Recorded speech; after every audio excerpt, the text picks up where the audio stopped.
Hey guys, it's Cameron again, and welcome to my May wrap-up. In the month of May, the very first book that I read was The Star Won't Go Out by Esther Girl. Now, in case you don't know, Esther Girl was a young girl who was diagnosed with thyroid cancer when she was 12 years old, and then unfortunately in 2010 she passed away at the age of 16. She was a very popular YouTuber and nerd fighter, and she was an inspiration to a ton of people, including John Green, who dedicated his book The Fault in Our Stars to her. And then earlier this year, this book hit shelves. It is essentially a compilation of a bunch of her diary entries, as well as her short stories and art that she did. There's even an introduction from John Green in here, as well as sections that were written by her family and friends. This book was just absolutely beautiful, and it showed a perfect image of who Esther Girl was, what she stood for, and that she was just an amazing girl. Warning, it is sad, and it did make me cry, which does not happen to me often. It's just, you know, Esther Girl was such a great girl. She was so young, and the fact that she had to pass away so suddenly was a shame. But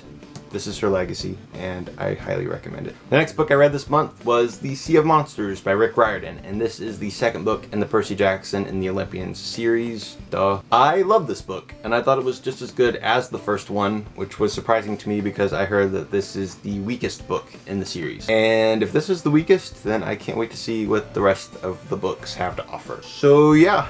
Can't wait to read the rest of the books and catch up with the series because I really need to. And the next book I read, I actually don't own. I checked it out from the library, and that is Rapture Practice by Aaron Hartzler. This is a YA contemporary / memoir, and it is the author's story of how he grew up in a very conservative Christian home. And it tells about all the mischief that he got himself into when he was a teenager and how he came to terms with himself and what he believes. It's a 400-page book, so it's by no means small, but I flew through it very quickly. I really could not put it down. And it's not like action-packed or anything. There's nothing like real exciting that happens, but it was just, I guess, the narrative voice of it. It just drew me in. It had a lot of personality with the way it was written.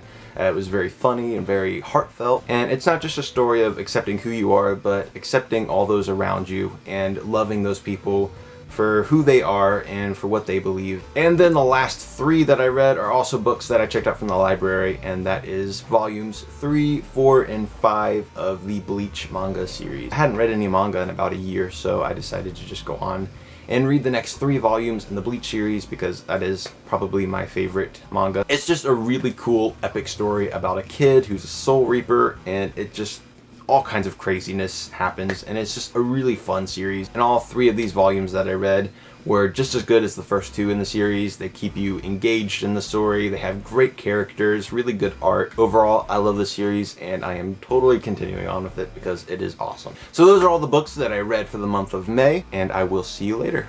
Bye.